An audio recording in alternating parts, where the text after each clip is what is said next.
നമ്മളൊരു പെർഫെക്റ്റ് ആയിട്ട് ഒരു സോളാർ നമ്മൾ എങ്ങനെ സെലക്ട് ചെയ്യും?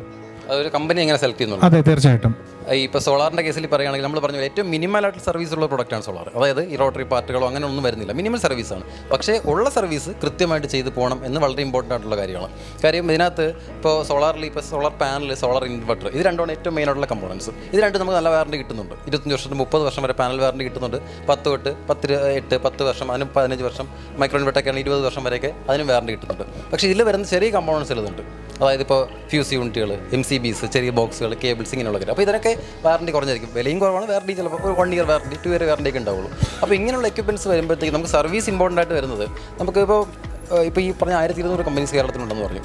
അതിൽ പ്ലാൻ ചെയ്യുമ്പോൾ എല്ലാവരും അത് കൃത്യമായിട്ട് ചെയ്യും. പക്ഷേ ഇത് കറക്റ്റ് സർവീസ് കിട്ടിയില്ലെങ്കിൽ, ഇപ്പോൾ അതിനകത്തൊരു ഫ്യൂസ് എക്സാമ്പിൾ നമുക്ക് എടുക്കാം, ഒരു 100 രൂപയുടെ ഫ്യൂസ്. ഇപ്പോൾ എന്തെങ്കിലും ഒരു കാരണം കൊണ്ട് ഇടിമിന്നലോ എന്തെങ്കിലും കാരണം ഉണ്ടായി ആ ഒരു ഫ്യൂസ് കംപ്ലയിൻ്റ് ആയി.